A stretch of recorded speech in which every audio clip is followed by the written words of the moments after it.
오늘 우리가 함께 나누실 하나님의 말씀은 에스더기 2장 1절부터 23절입니다. 에스더기 2장 1절부터 23절입니다. 제가 봉독하도록 하겠습니다. 이러한 일이 있은 지 얼마 뒤에 아하수에로 왕은 분노가 가라앉자 와스디 왕후가 생각나고 왕후가 저지른 일과 그리고 그것 때문에 자기가 조소까지 내린 일이 마음에 걸렸다. 왕을 받드는 젊은이들이 이것을 하고 왕에게 말하였다. 임금님을 모실 아리답고 젊은 처녀들을 찾아보게 하시는 것이 좋겠습니다. 임금님께서 다스리시는 각 지방의 관리를 임명하시고 아리답고 젊은 처녀들을 뽑아서 도성 수산으로 데려오게 하시고 후궁에 불러다가 궁녀를 돌보는 내시 헤게에게 맡기시고 그들이 몸을 가꿀 화장품을 내리십시오. 그리하신 뒤에 임금님 마음에 드는 처녀를 와스디 대신에 왕으로 삼으심이 좋을 듯합니다. 왕은 그 제안이 마음에 들어서 그대로 하였다. 그때 도성 수산에는 모르드게라고 하는 유다 남자가 있었다. 그는 베냐민 지파 사람으로서 아버지는 야일이고 할아버지는 시므이이고 증조부는 기스이다. 그는 바빌론 왕 느부갓네살이 예루살렘에서 유다 왕 여고냐와 그의 백성을 포로로 끌고 왔을 때에 함께 잡혀온 사람이다. 모르드게에게는 하다사라고 하는 사촌 누이 동생이 있었다. 이름을 에스더라고도 하는데 일찍 부모를 여의었으므로 모르드게가 데려가다 길렀다. 에스더는 몸매도 아름답고 얼굴도 예뻤다. 에스더가 부모를 여의었을 때 모르드게가 그를 딸로 삼았다. 왕이 내린 명령과 조소가 공포되니 관리들은 처녀를 많이 뽑아서 도성 수산으로 보내고 헤게가 그들을 맡아 돌보았다. 에스더도 뽑혀서 왕궁으로 들어가 궁녀를 맡아보는 헤게에게로 갔다. 헤게는 에스더를 좋게 보고 남다른 대우를 하며 곧바로 에스더에게 화장품과 특별한 음식을 주었다. 또 궁궐에서 시녀 7명을 골라 에스더의 시중을 들게 하고 에스더를 시녀들과 함께 후궁에서 가장 좋은 자리로 옮겨서 그곳에서 지내게 하였다. 에스더는 자기의 민족과 혈통을 밝히지 않았다. 모르드게가 에스더에게 그것은 밝히지 말라고 단단히 일러두었기 때문이다. 모르드게는 에스더가 잘 지내는지 또 에스더가 어떻게 될지를 알려고 날마다 후궁 근처를 왔다 갔다 하였다. 처녀들은 아하수에로 왕 앞에 차례대로 나아갈 때까지 정해진 미용법에 따라서 12달 동안 몸을 가꾸었다. 처음 6달 동안 몰약 기름으로, 다음 6달 동안은 향유와 여러 가지 여성용 화장품으로 몸을 가꾸었다. 처녀가 왕 앞에 나아갈 때는 원하는 것은 무엇이든지 다 주어서 후궁에서 대궐로 가지게 가게 하였다. 저녁에 대궐로 들어간 처녀가 이튿날 아침에 나오면 후궁들을 맡아보는 왕의 내시 사스가스가 별궁으로 데리고 갔다. 왕이 그를 좋아하여 특별히 지명하여 부르지 않으면 다시는 왕 앞에 나아갈 수 없었다. 드디어 모르드게의 삼촌 아비하일의 딸, 곧 모르드게가 자기의 딸로 삼은 에스더가 왕에게 나아갈 차례가 되었다. 에스더는 궁녀를 돌보는 왕의 내시 헤게가 하라는 대로만 단장을 하였을 뿐이고 다른 꾸미개는 요구하지 않았다. 그런데도 에스더는 누구 보아도 아리따웠다. 그가 아에수에로 왕의 침전에 불려 들어간 것은 아에수에로가 다스린 지 7년째 되는 해 열째 달 곧 데벳월이었다. 왕은 에스더를 다른 궁녀들보다도 더 사랑하였다. 에스더는 모든 처녀들을 제치고 왕의 귀여움과 사랑을 독차지하였다. 드디어 왕은 에스더의 머리에 관을 씌우고 와스디를 대신하여 왕으로 삼았다. 왕은 에스더를 위하여 큰 잔치를 베풀고 대신들과 신하들을 다 초대하였으며 전국 각 지방에 세금을 면제하여 주고 왕의 이름으로 여러 가지 상을 푸짐하게 내렸다. 처녀들이 두 번째로 소집된 일이 있는데 그때 모르드게는 대궐에서 일을 맡아보고 있었다.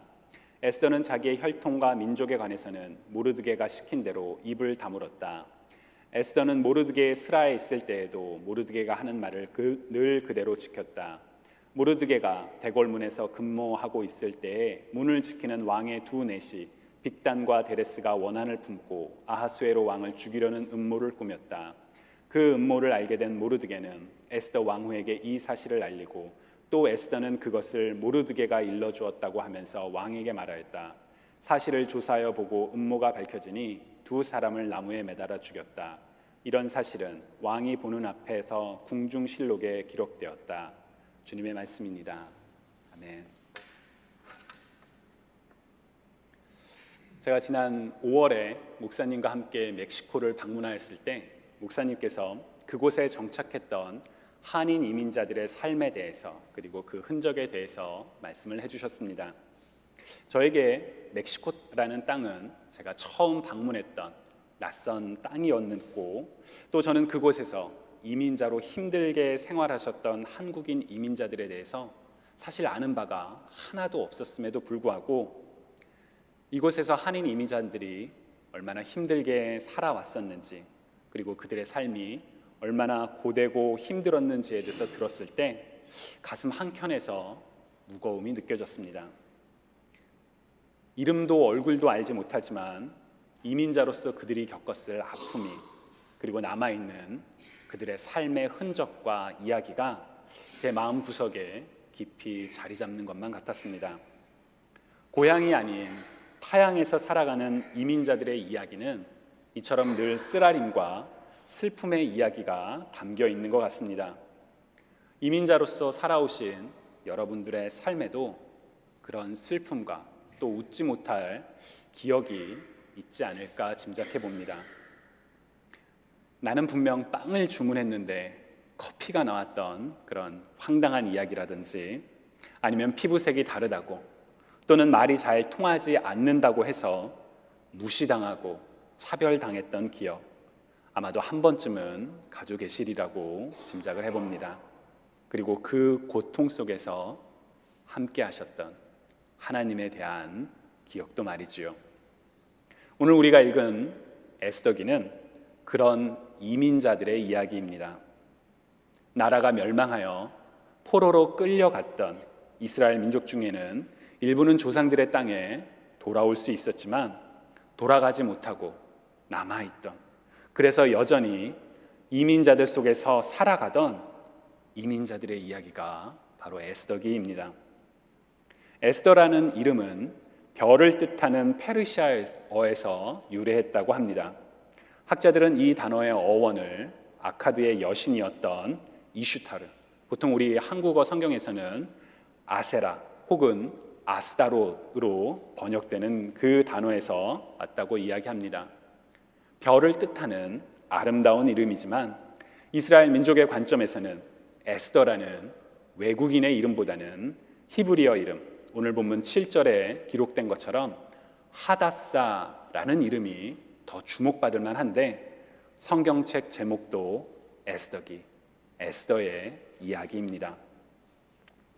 여러분들께서는 에스더기 좋아하시나요? 에스더기를 즐겨 읽으시나요? 그리스도인이라 할지라도 에스더기를 좋아하지 않는 사람들도 있는 것 같습니다.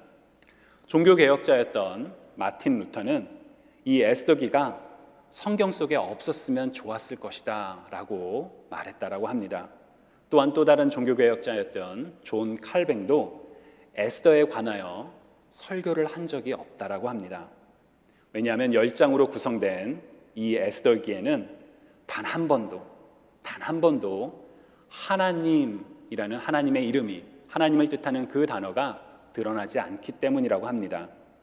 성경은 하나님의 말씀이고 하나님에 관한 이야기인데 정작 하나님이라는 단어가 단 한 번도 등장하지 않는 그런 모순에 대한 저항이 아니었을까라고 짐작을 해봅니다. 그러나 앞서 말씀드렸던 것처럼 에스더기는 이민자의 이야기, 그냥 이민자가 아니라 포로로 끌려왔으나 고향으로 돌아가지 못한 이민자들의 이야기입니다. 그런 이민자들의 이야기에 우리는 어쩌면 더욱더 보이지 않으시는 하나님을 발견할 수 있다라고 생각합니다. 그렇다면 오늘 본문인 에스더기 2장에서 우리는 어떤 하나님을 만날 수가 있을까요? 에스더기 2장을 오늘날의 관점에서 보면 사실 참 어려운 본문 중에 하나입니다. 에스더기 1장에서 아하수에로 왕은 자신의 말을 듣지 않는 왕비를 폐위시키죠. 그리고 2장에서는 이제 새로운 왕비를 구하기 위해 전국 각 지방에서 젊고 아리따운 처녀들을 모으게 합니다. 이렇게 불러들인 여인들은 왕궁에서 1년간 머물면서 몸을 관리하고 지장을 합니다. 그렇게 준비된 여인들은 정한 순서에 따라 왕의 침소에 들어가지요. 그리고 왕이 특별히 그를 다시 지명하여 부르지 않는다면 다시는 왕 앞에 나아갈 수 없었다라고 합니다. 오늘날의 관점에서 보면 한 사람의, 특히 여성의 인권이 존중되지 않는 참 가혹한 일이었다라고 할 수 있습니다. 하다사라고도 불렸던 에스더는 그런 여인들 중에 하나로 궁에 들어가게 됩니다. 에스더가 어떠한 마음으로 궁에 들어가게 되었었는지, 그리고 그녀의 친족이자 그녀를 양육했던 모르드게는 어떠한 마음으로 자신의 딸처럼 키운 에스더를 궁에 보냈는지 성경은 말하지 않습니다. 다만 10절에 보면 에스더는 자신의 민족에 대해서 밝히지 않았다라고 합니다. 아마도 이미 당시 그 지역에는 히브리 민족에 대한 그런 반감이 넓게 퍼져 있었기 때문에 그로 인해 불이익을 받을까 밝히지 않았던 것이 아닐까라고 우리는 짐작해 볼 수가 있습니다. 17절을 보시면 왕이 모든 여자보다 에스더를 더 사랑하여 그를 왕으로 삼았다라고 합니다. 그리고 18절에는 그런 에스더를 위하여 잔치를 베풀고 세금을 감면하고 상을 주는 등 아주 왕이 이 에스더를 크게 아꼈음을 우리가 알 수가 있지요.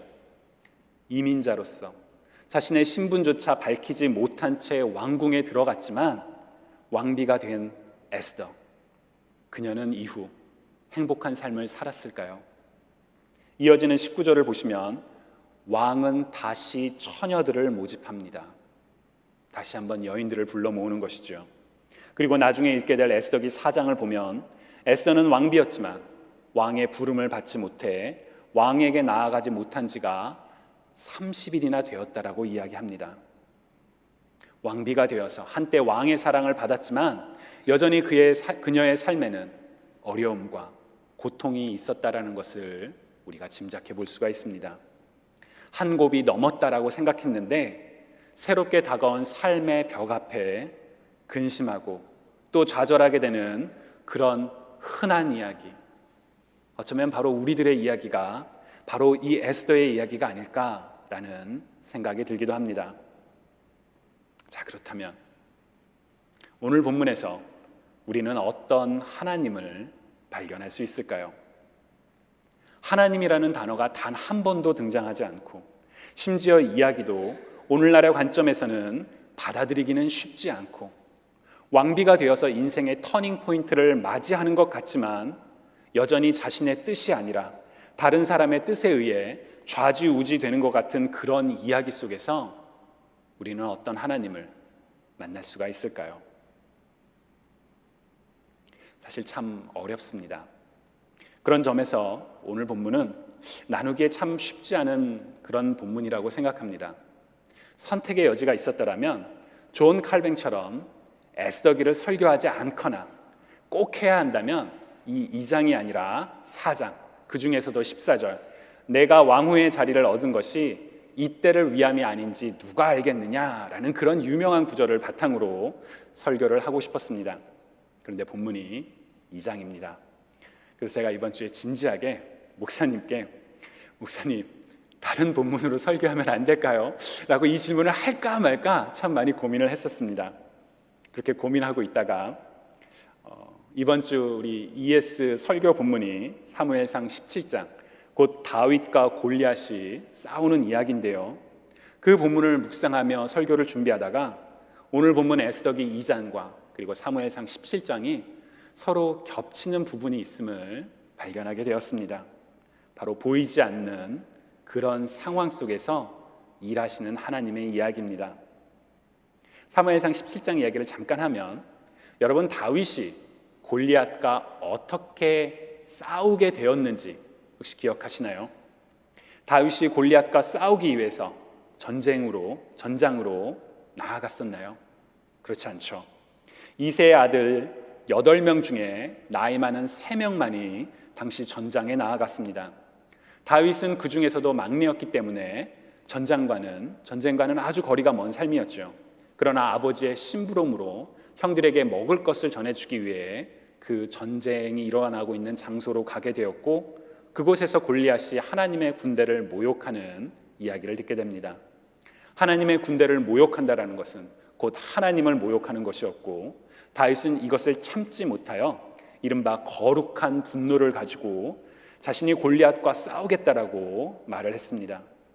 즉 다윗이 골리앗과 싸우게 된 것은 다윗의 계획이 아니었고, 그 누구도 다윗이, 그 어린 다윗이 골리앗과 싸우게 될 것을 예측하지 못했습니다.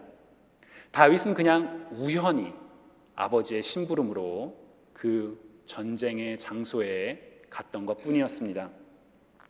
그러나 우연히 갔던, 자신의 계획과 상관없이 갔던 바로 그곳에서 하나님을 위하여 싸웠더니 그의 삶에 변화가 일어납니다. 다윗은 사실 이미 이 시점에 사무엘을 통해 기름 부음을 받은, 곧 내가 왕으로 선택되었다는 것을 알고 있는 상황이었습니다. 그러나 그의 삶은 여전히 목동, 양치기의 삶이었죠. 기름 부음을 받았지만 그의 삶에는 이렇다한 변화가 없었습니다. 전쟁에 나갈 수도 없었습니다. 하지만 골리앗과의 싸움 이후에 다윗은 집으로 돌아가지 않고 사울과 함께 머물며 이스라엘의 위대한 군인, 리더로서 성장하게 됩니다. 그런 점에서 다윗과 골리앗의 싸움은 우연처럼 시작되었지만 그의 인생의 터닝 포인트가 되는 큰 분기점이 됩니다. 물론 다윗은 이러한 일을 전혀 알지 못했습니다. 그냥 인생의 순간순간마다 최선을 다하고 있었을 때 일어난 변화들이었죠. 다윗이 아버지의 심부름으로 전쟁에 갔던 것은 우연이었을까요? 아니면 필연이었을까요? 여러분들은 어떻게 생각하시나요? 아버지의 심부름으로 다윗이 그 전쟁터에 간 게 하나님의 계획이었을까요? 아니면 그냥 일어났던 일일까요? 저는 모르겠습니다. 아무리 생각해봐도 이게 우연이었는지 하나님의 계획이었는지 잘 모르겠습니다. 하나님의 계획 속에서 이루어져야 하는 일이었을 수도 있고, 아니면 하나님께서 전장으로 나아갔던 다윗에게 그의 삶을 이끄셨던 것일 수도 있습니다. 중요한 것은 그것이 우연이었든 아니면 필연이었든 하나님의 거대한 그림이 그려져 가고 있었다라는 것입니다. 코리나 루켄이라는 동화 작가가 있습니다. 그 사람이 그린 아름다운 실수라는 책이 있는데요, 이 책의 영어 제목은 Book of Mistake입니다. 실수의 책들. 이 책은 그림책인데 처음에 하나의 점을 찍었는데 그걸로 사람의 얼굴이 그려집니다. 근데 눈이 짝짝이에요. 이게 그림을 잘못 그렸다 싶었는데 그 선들을 하나하나 연결하면서 점점 더 화려하고 거대한 그림이, 실수라고 생각했던 그 점들이 멋진 그림으로 변해가는 것을 보여주는 책입니다. 우리는 인생에서 이처럼 크고 작은 실수를 할 때가 있습니다. 그러나 그러한 우리의 실수도 하나님의 뜻을 이루시기 위하여 하나님께서 사용하고 계십니다. 우리가 실패라고 생각했던 그 순간이 사실 전화위복이 되고 더 앞날을 위한 멋진 한 부분이었다는 것을 우리는 시간이 지나서야 비로소 깨달을 때가 있지요. 여러분의 삶에도 혹시 그러한 순간이 없으셨나요? 실수라고 생각했는데, 실패라고 생각했는데 시간이 지나고 보니까 그 역시 하나님의 계획 속에서 이루어져 갔던 멋진 그런 그림이었다는 것을 깨달은 순간 말입니다. 저는 우리가 행하는 실수가, 우리가 행하는 실패가 항상 다 하나님의 뜻이었다라고 생각하지는 않습니다. 우리가 연약해서, 우리가 부족해서, 우리의 욕심 때문에 우리는 하지 말아야 하는 것을 할 때가 있기도 합니다. 그러나 놀라운 것은 이 세상 그 누구보다 위대하신 하나님께서는 우리가 실수로 찍은 그 작은 오점과 같은 그 점조차도 하나님의 계획 안에서 멋진 그림으로 바꾸어 가신다라는 사실입니다. 여러분의 삶을 하나님께서 하나님의 완전하신 뜻을 위하여 이루어 가고 계신다라는 사실, 여러분 믿고 계시나요? 하나님께서 다스리고 계시고 하나님께서 통치하고 계신다는 사실을 고백하며 살아가고 계시는지요? 오늘 우리가 읽은 에스더기 2장도 바로 그러한 관점으로 바라보면 좋겠습니다. 이스라엘 민족이 포로로 끌려가게 된 것은 그들의 잘못 때문이었습니다. 하나님을 예배하지 못하고 우상을 섬기고 하나님 앞에서 죄를 지었기에 그들은 약속의 땅에서 강제로 다른 나라로 포로로 이끌려 가게 됩니다. 그렇게 포로로서 이민자로서의 삶이 시작되었습니다. 오랜 시간이 지나서 그 중에 일부는 약속의 땅으로 돌아왔지만 돌아가지 못하고 남은 사람들이 있었습니다. 그것이 그들의 선택이었는지 아니면 갈 수 없었기 때문이었는지는 알 수 없지만 이민자로서의 삶이 여전히 계속되고 있었습니다. 자신의 고향이 이스라엘이라고, 자신이 아브라함의 자손 곧 하나님의 백성이라고 당당히 밝힐 수도 없었습니다. 부모님이 전통을 따라 지어주신 아름다운 이름이 있었지만 이민자로서 외국인의 이름을 가지고 살아갈 수밖에 없었습니다. 자신의 선택으로 사랑하는 사람을 만나 행복한 결혼을 할 수도 없었고 무수히 많은 후궁 중에 한 명으로 들어가게 되었습니다. 어디까지가 자신의 선택이었고 어디까지가 자신의 실수였는지 과오였는지 우리는 알 수가 없습니다. 그러나 그 모든 상황들이 이후의 이야기들에서 연결이 되기 시작합니다. 하나님이라는 단어는 단 한 번도 등장하지 않지만 하나님의 백성들을 보호하시는 하나님의 놀라운 손길이 에스더기에 담겨 있습니다. 에스더기 2장에서 도대체 하나님이 어디에 계신지, 무엇을 하고 계신지, 왜 이렇게 하시는지, 왜 지금 당장 무언가 변화를 이끌어내시지 않으시는지 알 수 있는 것은 하나도 없습니다. 그냥 인생의 업앤다운이 계속되는 것 같기만 합니다. 그러나 바로 그 순간에, 우리는 깨닫지 못하는 바로 그 순간에 하나님의 계획이 이루어져 가고 있습니다. 우리는 지금 에스더기 2장만으로는 그것을 다 알 수가 없습니다. 나중에 이야기가 진행될수록 하나님의 구원이 이런 계획이었구나, 하나님의 손길이 이렇게 움직이고 있었구나 깨달을 뿐이죠. 우리의 인생도 마찬가지가 아닌가요? 지금 우리가 살고 있는 오늘의 삶이, 혹은 우리가 지금까지 걸어온 이전의 삶이 어떠한 의미였는지 깨닫지 못할 때가 있습니다. 그러나 살아계신 하나님, 전능하신 하나님께서 우리 삶의 무수히 작은 인생의 순간순간들을 연결하시며 멋진 그림을, 하나님의 아름다운 그런 명품을, 작품을 그려내고 계신다는 사실 여러분들 믿으시는지요? 저는 믿습니다. 지금 내 삶에 일어나는 일들이 어떠한 의미인지는 알지는 못한다 할지라도 위대하신 하나님의 손길을 통해 하나님의 작품으로 만들어져 가고 있다는 것을 믿습니다. 제 인생의 좌우명이 후회하지 말자입니다. 후회하지 말자. 그걸 좌우명으로 삼는다라는 건 그만큼 인생에 후회를 많이 하는 그런 삶을 산다는 것이겠죠. 그래서 제 인생에는 정말 자다가 이불을 발로 탁 찰 만큼 그런 후회되는 순간들이 종종 떠오르곤 합니다. 그 중에 하나는 제가 젊었을 시절에 제가 일할 곳을 선택할 기회가 있었는데요. 저는 그 중에 여러 선택지 중에 장밋빛 미래가 그려지는 곳을 제가 선택을 했었습니다. 그곳에 가면 앞으로 3년 동안 아주 편하게 지낼 수 있을 것이라는 그런 기대감을 가지고 선택을 했습니다. 근데 막상 뚜껑을 열어보니 그곳은 천국이 아니라 마치 지옥과도 같은 곳이었습니다.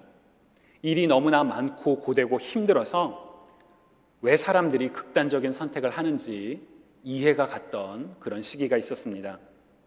아침에 눈을 뜨는 것이 너무나도 괴롭고, 출근을 하는 그때 산을 넘어서 출근했는데요, 그 산을 넘어가기 위해서 한 걸음 한 걸음 할 때마다 가슴이 무겁고 정말 일하기가 싫다라는 그런 생각을 했던 적이 있습니다. 다른 곳을 선택했더라면 이러지 않았을 텐데 내가 왜 이곳을 선택했을까 끊임없이 후회를 했습니다. 제가 원래 가려고 했던 곳을 저는 그곳 장밋빛 미래가 그려진 곳을 선택함으로 말미암아서 저의 선택으로 인해 제 친구가 다른 곳을 가게 됐는데요. 그 친구는 두고두고 이 같은 천국이 없다고, 여기 너무 좋다고 저한테 이야기를 했습니다. 제가 그 이야기를 들을 때마다 정말 속으로 가슴을 쳤습니다. 반면 저는 그 힘든 곳에서 벗어날 가능성도 없었습니다. 그래서 제가 지금도 생각하는 제 인생의 가장 어두운 시절 중에 하나라고 생각하는데요.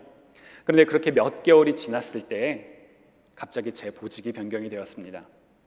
제가 있었던 곳이 이제 그 인사를 담당하는 곳이라서 그곳에서는 저를 절대 내보내줄 생각이 없었기에 도저히 일어날 수 없었던 일이었는데, 어느 날 갑자기 위에서부터 명령이 내려와서 제 보직이 바뀌었습니다. 그리고 그 이후에 제가 겪게 된 경험들은 제 인생에서 빼놓을 수 없는 정말 귀중한 그런 자산이 되는 경험들을 제가 하게 되었습니다.